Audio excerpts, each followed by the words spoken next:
Alma, and welcome to my book journey. Today I have a really special video for you all today.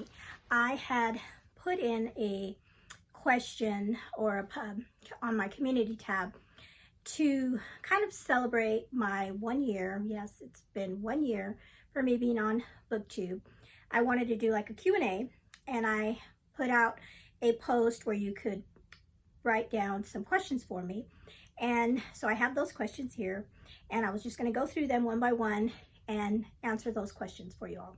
So yes, I can't believe it. It's been a year. So the day that this video goes live is the day that my first video in 2024 was dropped.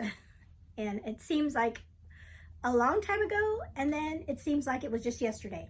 And so it was December 30th. I finally just went ahead and jumped and joined this community, and it's been a really wonderful time. I've learned a lot. I have had some hiccups, like just now. I just noticed, this is a hiccup. I just noticed I have not plugged in my speaker or microphone, and that's the kind of things that I've done all year long. So let me take a minute and get it plugged in for you. Okay, and normally I would have edited that whole piece out and just started all over again, but because this is my 1 year anniversary, and because it is what it is, I'm just gonna leave it in there so you can see real life. Okay, so again, I just want to thank all of my subscribers, and as of today, when I just looked on my channel, I have 572 subscribers, which is amazing to me. I mean, I was super excited, like when I got my first 10, when I got my first 20, I was like, oh, people are actually subscribing to my channel. And after a year to have that many, and I didn't put a goal on myself. Like, I didn't say, okay, by the end of the year, I want so many subscribers. I didn't even think about that. Like I said, I was just so excited to have 10 people subscribe, and to have that many subscribers this year, and then also people that continually come back to my channel and come back and watch the videos that I do, and have that grown along with me during this journey, my journey right through with this channel. It's been fun, and people that have left wonderful comments and shared the books that they've read this year, and recommendations for myself, and just being along this journey with me. And so thank you for all of those people that have watched, even if you've only watched one of my videos. And for those of you who've watched them all, which I don't know if there's anybody out there that's watched them all, that's fine. If you have, that's awesome if you have. I think when I checked, if I'm looking at it right, I think it says I have 94 videos, which is a lot. And so, like I said, it's been a journey. I've learned a lot, and it's funny when I look back at my first videos. I mean, not that my videos today are extravagant or have all the bells and whistles that a lot of other channels have. I don't have that capability yet, maybe, I don't know, but I'm pretty basic, and I started it that way. I probably should get to the questions, because that might be a question that somebody asked, now that I think about it. But anyway, so, and then at the end, I'm going to do something special. I don't know if I was trying to remember if I had said what I was going to do, but I don't think I did. But it's going to be a little surprise for somebody that asked a question, one of the people that asked a question. Okay, so I have 20 questions, and so I'm going to try to get through these as quickly as I can, and although some will probably have longer responses than others. So, and then I'll also let you know who asked the question. We're sweet enough to ask a question. So question number 1 kind of goes along with what I was starting to talk about, and this is a question that was submitted by Catherine, and she asks, what made you decide to start a BookTube channel? Perfect first question, right? So in 2023, well, actually further than that, a couple years ago, I decided my family and I decided that we were going to homeschool my youngest daughter. And up until then, she had been public school, you know, all her life. And we were making this big decision to homeschool her for a ton of different reasons. But because of that, a big part of what I decided our curriculum would be for homeschooling is reading, read alouds, reading together. And I just wanted to really invest in books, good books, and read. And it was part of our history. Everything was centered around books and reading. That was the kind of curriculum and homeschooling I wanted to do for my daughter. And it's been a struggle as far as that, because she's not a reader. She's not drawn to reading. And so I'm trying to, as the years go by, to get her hopefully to the point where she loves reading too. I mean, and I know maybe not everybody loves reading. Not everybody loves reading. But I would really love for her to have the joy of reading and reading things that she enjoys, right? But anyway, because I was reading with her, I started reading again. Now, when I was younger, I read a lot. And after I got married and got into the workforce and was working full time, I didn't read a whole lot. Every once in a while, I'd pick up a book, and I saw on my Facebook memories, like maybe 10 years ago, I was talking about reading Francine Rivers' Redeeming Grace. Redeeming Love for the first time. So that was like 10 years ago I read a book, you know, kind of crazy. But when I started reading again, I wanted to find books that were good books, and I was not up to speed on the, you know, modern day authors, and especially Christian fiction. And so I went to YouTube, right? You go to YouTube to find out, you know, how to fix this or how to do that or whatever. So I thought, oh, I'll just go to YouTube and see if I can, you know, I typed in like best Christian fiction or something like that. And so I came upon BookTube, the BookTube world, and I found all these wonderful channels, all these wonderful ladies that, and some men too, that have BookTube channels. And I found all these channels and all these great recommendations, and then all these fun challenges. And I was like, oh, I want to try that. And so 2023, I just started reading, and I did a lot of the challenges. I was engaging with the community, and it was mostly the Christian fiction community. And I was engaging with people with their channels, asking questions, commenting on their videos, and I just love being a part of that. And a lot of people on BookTube, we don't necessarily have people around us that read a lot. So it's like, we want to talk about all these books, but who do we talk to them with, right? And I do talk with my husband about books and things. But I thought, you know, it'd be so fun to have a channel and talk to people about the books and participate and do fun things. And I never thought I would ever do something like this, to put myself out there on YouTube. But I thought, you know, it'd be fun.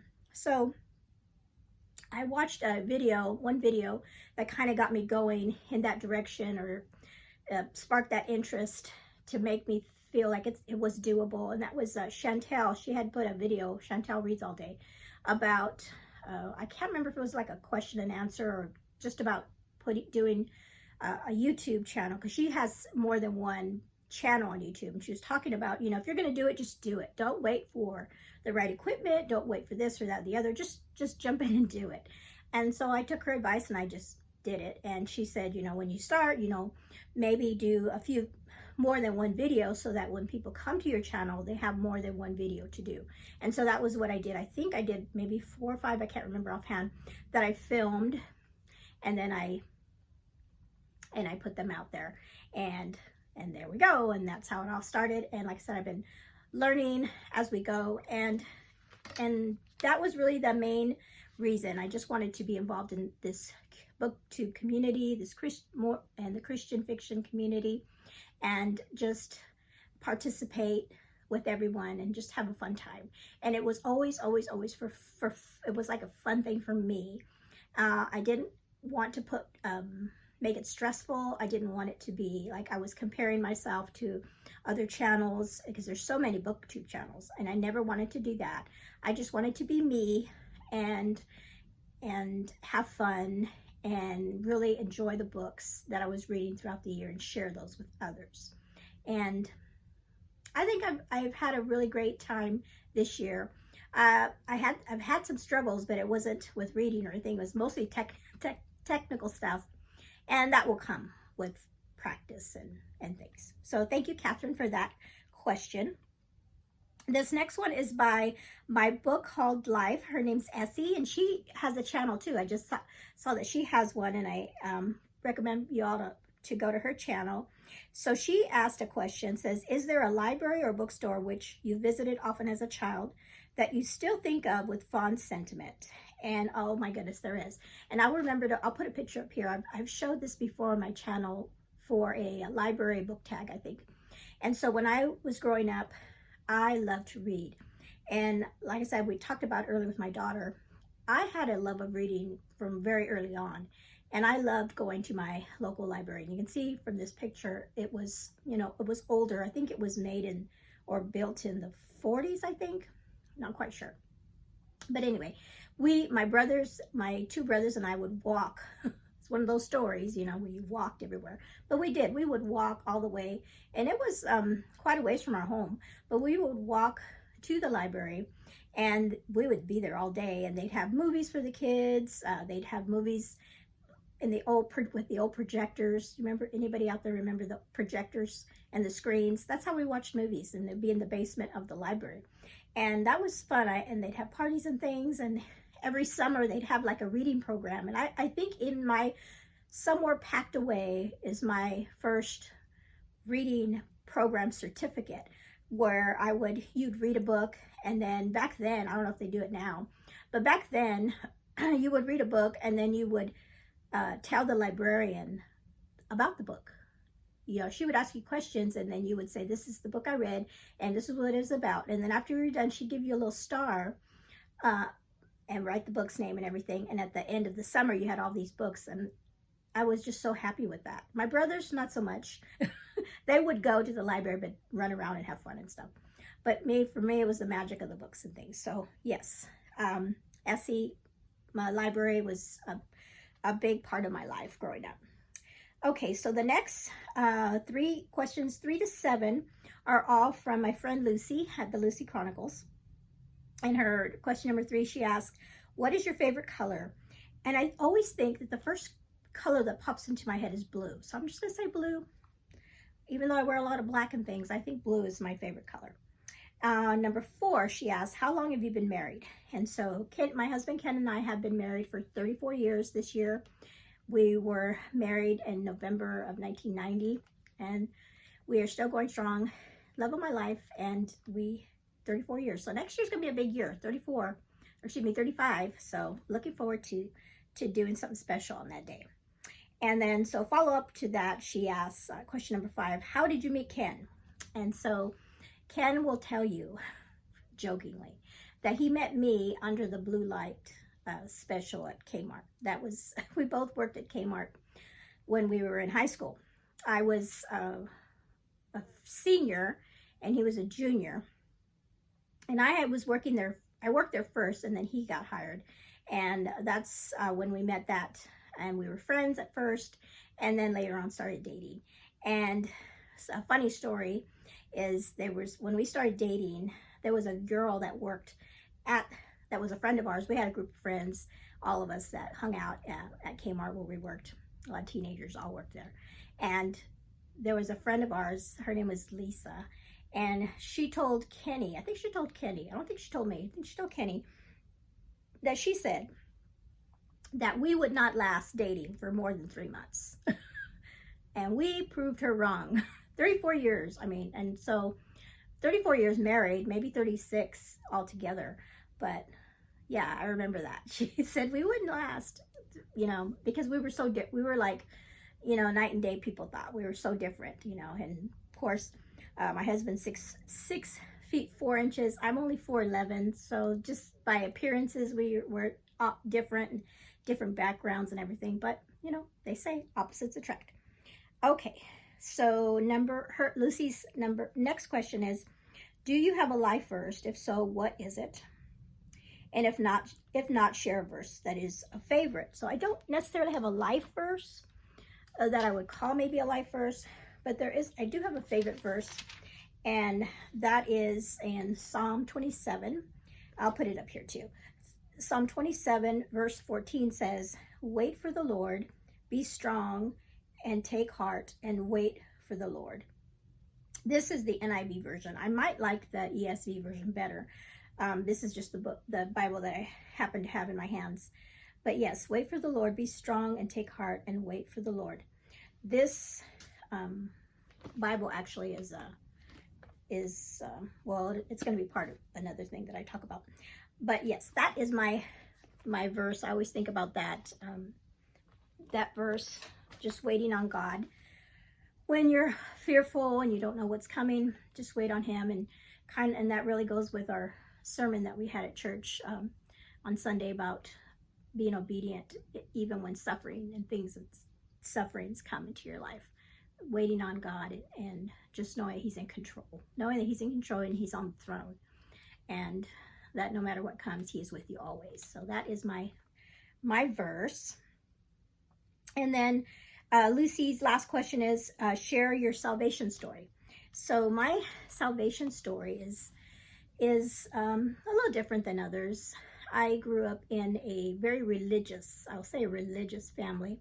We went to church every Sunday, and that was pretty much it. We went to church on Sunday, and then during the week we had what was called like a catechism as kids, that we would go and with other kids our age in a class and learn different stories and things like that. And to me, it was just something we did. I always knew that we had to get up early to go to church on Sunday with my mom. My dad didn't go very much. I mean, he went on the holidays like Christmas and Easter and things like that. But usually it was just my mom and my brothers and sisters and I will go to church with her. Not that he didn't necessarily believe, but it wasn't part of his lifestyle. And so, like I said, we grew up going to church, and it was just a thing I did. And I knew the stories, Bible stories that were taught to me, but I didn't know what they all meant per se. I didn't understand. Like I said, it was just something I did. It was just part of my life. But that wasn't necessarily a bad thing, and I'll talk about that later. But so there was a point in time I grew up in the same house, grew up in the same house until when I left and got married. But in our neighborhood, we were close by to a rescue mission, and they had a neon sign that they had up outside of their rescue mission. And my bus, and I always rode the bus in school, my bus stop, the bus would always go past this rescue mission. And every day I would see this neon sign flashing, and the sign said, "Jesus saves."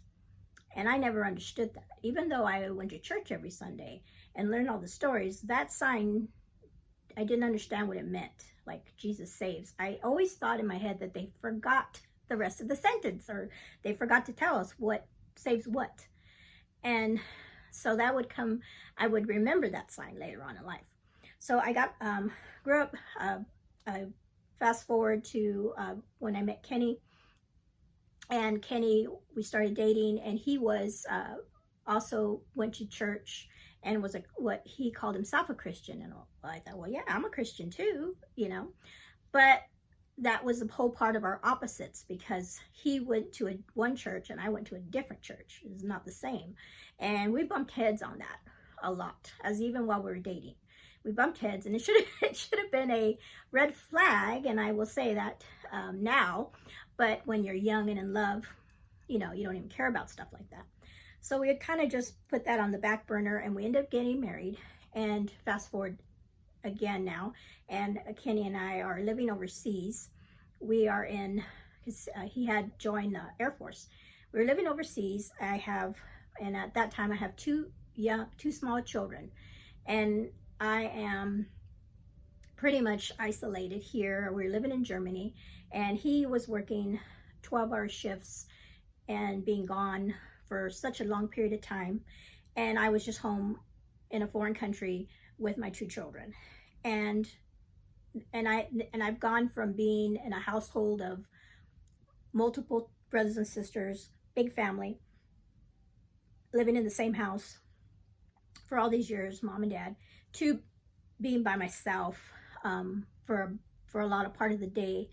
And then when Kenny was home, he was asleep because he worked. His shift was, he was doing shift work, so he was working during the night, and when he would come home, he would be sleeping. So I was at home by myself with the kids, and so I was feeling so alone, and that fear came back into my life as well. So I was fearful, I was alone, and I just felt kind of lost, really lost. And it was hard. It was a hard time for Kenny and I, because we were young, newly married with a young family, and being overseas by ourselves, without family around. And it was at this time that my husband had a change of heart, and he was probably going through similar things. And at one point at that time, he wanted to go to church again. And like I said, he had, when we started dating, we fought over that. And so the way to not fight, we just agreed not to go to any church. I didn't want to go to his church, and he didn't want to go to my church. So we just said, we just won't go to church. And so for the first 5 years of marriage, we didn't go to any, that wasn't part of our life. And so now he was wanting to get back into that. And he asked, can we start doing that? And can we go to church? And I was done with arguing.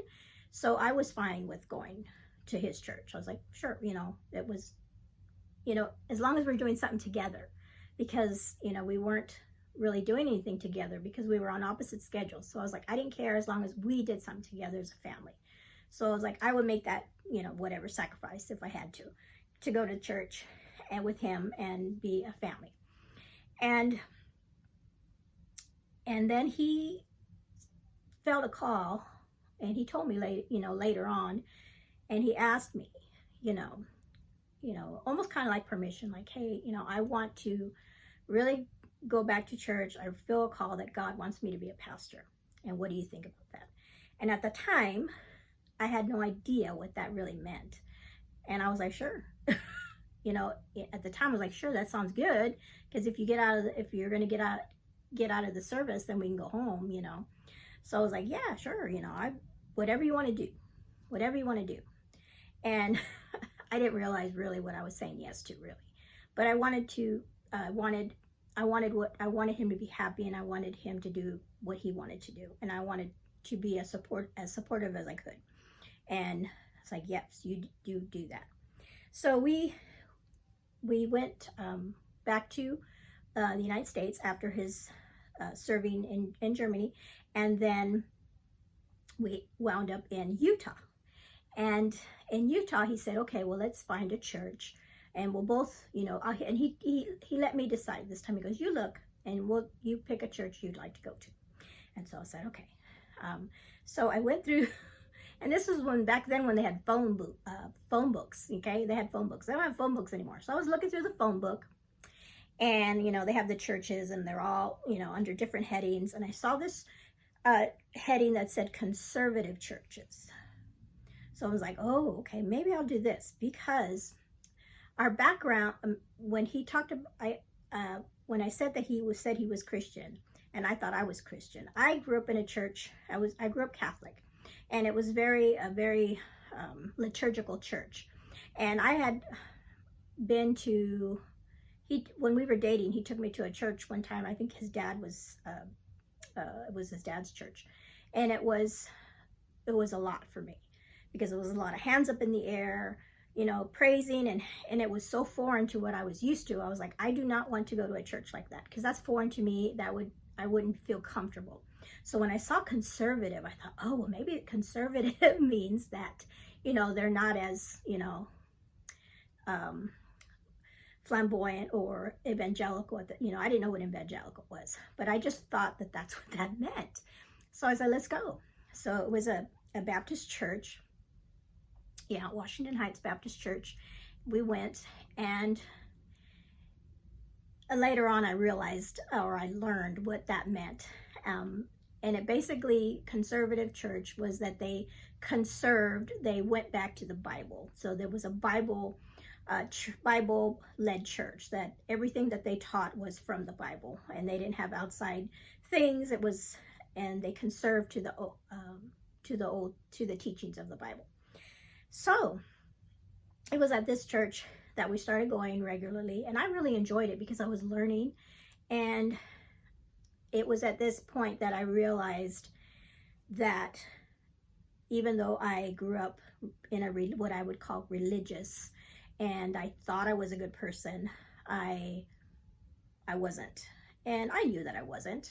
I mean, I always knew that I was, could be honest with myself. I knew I wasn't a good person. There was a lot of things I'd did wrong, not only in my young life, in my married life, and then even as a mother, I knew I wasn't a good person.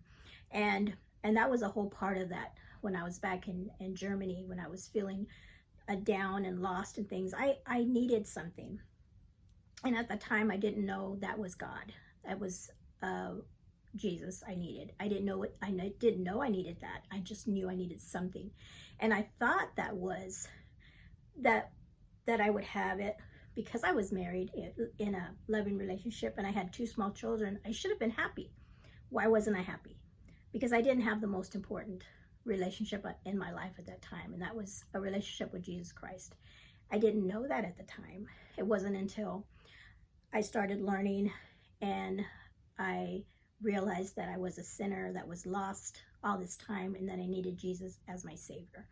And it was at that church that I got saved. I came to that realization, and I asked Jesus to save me. I asked him, I said, I just need you to save me from everything, and just be with me and save me.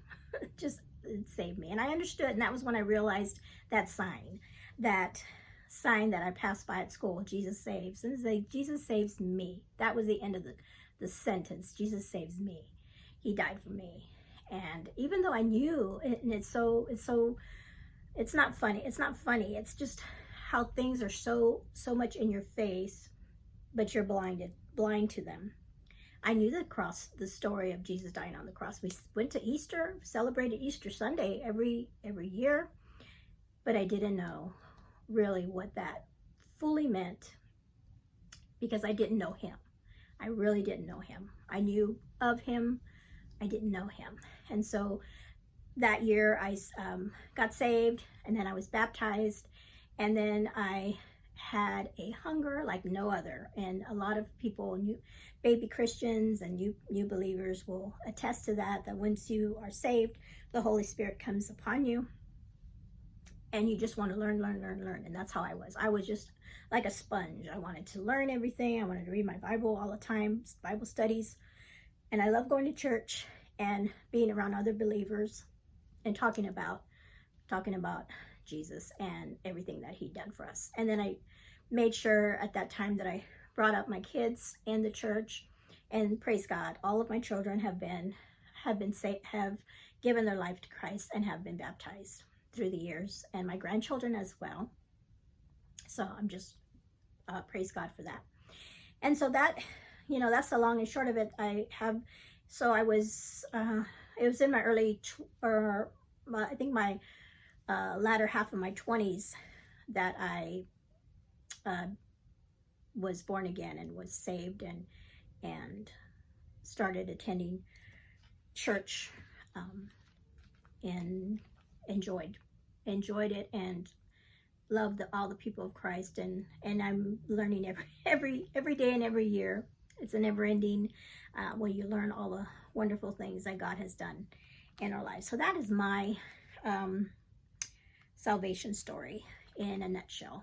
I try to keep it as brief as possible, but that it's a big part of our lives as believers, and we don't get to share our testimony as often as we should. And I thank you, Lucy, for asking that question. Okay, so the next 2 questions are from my friend Whitney from Whitney's Reading Journal, and her question is, what is your best mom advice for a new mom? Oh my, I'm going to tell you something that everybody tells you. And they always say, you know, they grow up so fast. And that is true. They grow up so fast. So take the time, really be intentional about your day-to-day life with your kids. And I tell that to my daughter now, because I tell her, you know, you're never going to get that second back. You're never going to get that hour back. And I've learned that more so now as an, you know, an older person. But you know, we all have regrets in life, and those are some of my biggest regrets of those early years with my children, when it was like, especially when we were overseas, and I always was worrying about the next thing, or always worried about something else, when I should have been focused on the here and the now and my kids, and that they were not going to be little for a long time, and it does go by so fast. So I just say, just enjoy your children, and engage with them, and be intentional about spending time with them and loving them, and also as a, you know, sharing Jesus with them, and so that becomes not just even a religious thing like it was with me, but it's a relationship of Jesus is a real person, and in their lives. He's not just a figure on a wall, in a picture. He's a real person that loves and cares for them. And then also give them the joy of reading if possible. And I wish I would have done that. I was so busy with work and everything that was on the back burner for me. And if I would have done a lot of things different, I would have made sure that reading and sharing my love of reading with them, I would have made that important too. And so that's another thing. But mostly just being there for them, and enjoying the good and the bad. And you're gonna have some bad times with your children, arguments when they get older, or things when they mess up as kids. It's just gonna be that way. Okay. Whitney also asked, how many physical books do you own? Whitney, why'd you ask me this question? Because I had to go and count them, but I was bad, because I only counted my fiction books. I didn't count my nonfiction books, and I didn't count my books that I have downstairs in the basement, which are all like middle grade books and books for our homeschool. I didn't count those. But my fiction books that are up here in my office, 442. So I would say, if I counted the rest of it, maybe another 100 of kids' books and educational books and nonfiction books, maybe another 100. So maybe between total 500, over 500 books. Okay, the next two questions, Oshina asked, how do you decide what to read next? So I used to, when I first started reading, just whatever I wanted to read. But this past year, I've been doing a lot of challenges and readathons, and so that's how I pick whatever fits the prompt, and I've had fun with that. And sometimes it's good and sometimes it's not, because you're like, oh, I really wanted to read this book. But I also have given myself a lot of options. So maybe at the beginning of the month, I have in my head that I'm going to do this one, this one, this one. But during the month, I might find a book at the library that I feel like I want to read more, but it also fits the prompt. So I do a lot of that, but mostly it's fits a challenge, fits a prompt. Okay. And then Oshina also asked, have you always lived in the state that you do? No. No, absolutely not. So my husband and I both grew up in California. And then after he joined the military, we moved and moved and moved. So we have lived in many places.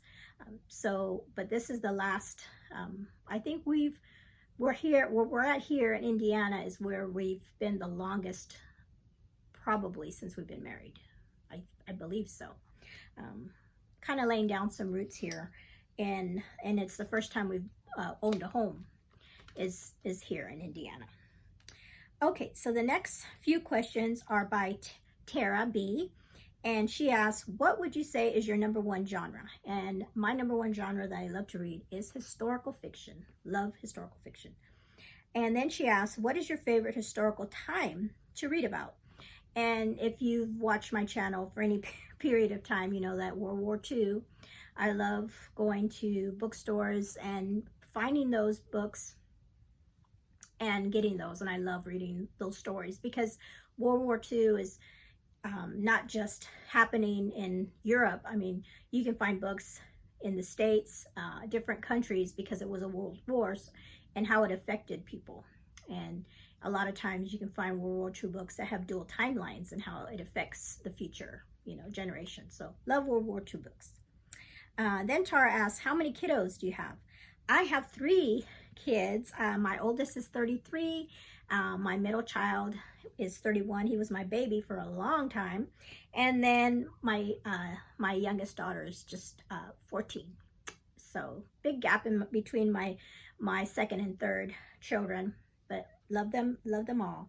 So I have a girl, that's my oldest, my son's the middle, and then my young daughter. So 2 girls and a boy. And then she asked, what's your favorite book of the Bible? And that's hard because there's so many good ones, but the first one that popped into my head was Romans.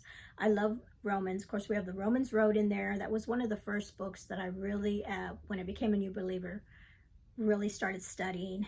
And that's when things started, my eyes started opening and things started making sense, was the book of Romans. And then she asked, what one book or 2 or 3 that you haven't read yet because you consider it an intimidating read? And I thought about the Lord of the Rings series. I would love to read that series one day.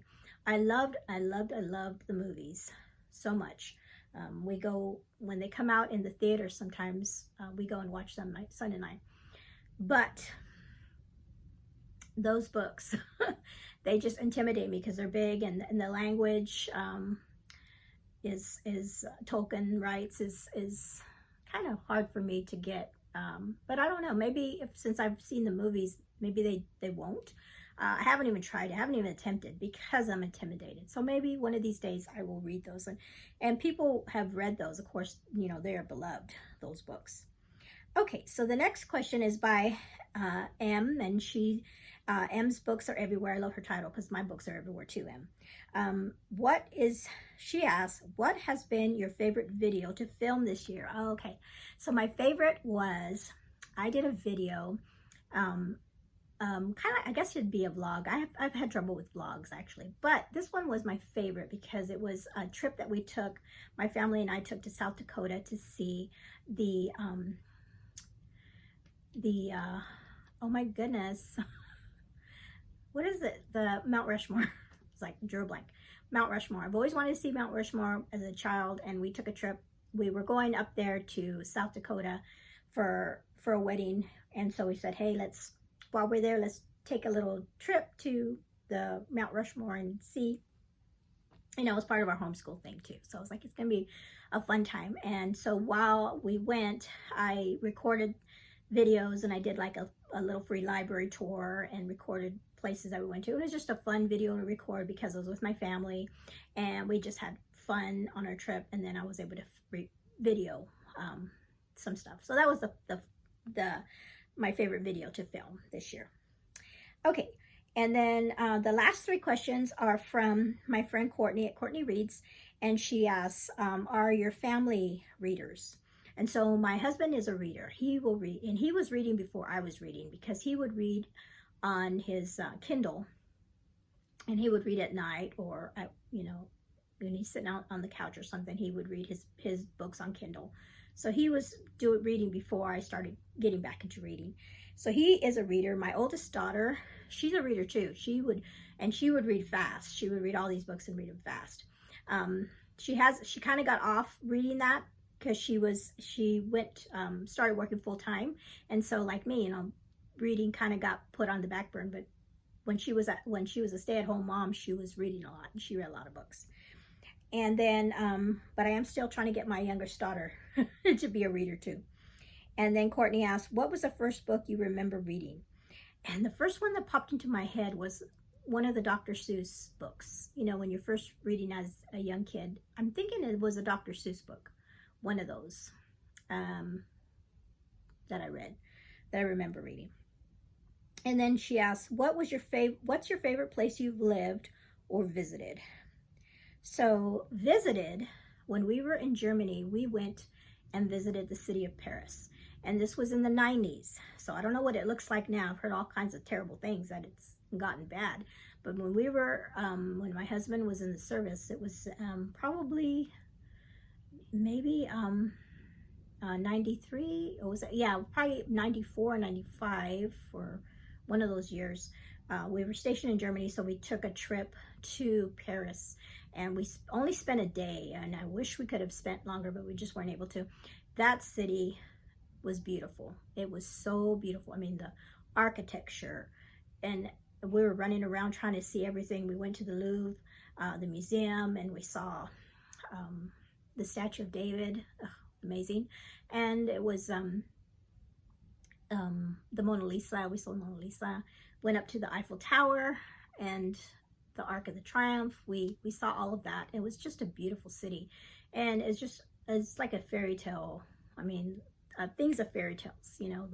And now and this was before I got into historical fiction reading, and I think, oh, I would love to go back to Germany. I would love to go back to those places now that I've read about them and things and stories and things, and but that wasn't, I wasn't interested in stuff like that back then. I was just interested in, you know, what am I going to make for my kids to eat? And when is Ken coming home? You know, I wasn't, I wish I would have taken better advantage of, or more advantage of, that time period of learning things. But I was just a worried young mother, I think. But so yeah, Paris was really beautiful. Love to go back one day, and I don't know, maybe. And then what's my favorite place I've lived? Wow, that's hard, because I really love living in Utah. It was beautiful with the mountains. We lived by Salt Lake. We lived in Utah twice. We lived in Utah when my kids were really, really little, when he was in the service, and then we went back later on when they were older. But I would have to say where I'm living now, I love where I live now, because there's so much green. It rains and it's green. I mean, my husband and I both grew up in the desert, and so having green and rain and not having to worry about drought is just beautiful. And then also, I'm just close to my grandkids here, so that was one reason we moved back here to Indiana, was to be closer to my daughter and her family and being with the grandkids. So I loved this. Okay, so that was number 20. So that were my 20 questions. Thank you to all of you who sent in questions and asked questions. And as a thank you, I wanted to do a little giveaway. And so I put in here, you'll see this paper, and they're all the people that asked questions for my Q&A. And then I'm just gonna, after I pick the name, I'm gonna reach out to you and, you know, see if I can get your mailing address and send you out something from me. And so let me go ahead and choose my person. And let's see, who did I pick? Oshina. Oshina. So I'll have to reach out to Oshina and get her address. And I know she lives in Canada, but that's okay. We'll see how I will be able to do that. I'm sure it won't be too terrible. But okay, Oshina, I will reach out to you and let you know that you won my little giveaway. And thank you so much for taking the time out of your busy life to, you know, all of you. Thank you so much for taking the time out of your busy lives. We all have busy lives, to submit a question. Thank you so much. And thank you all of you who have been a part of my journey this year on BookTube, and just being here and watching my videos, liking my videos, sharing my videos if you do, and becoming subscribers. It has been such a wonderful, wonderful year, and I look forward to what's going to happen in 2025, and you all have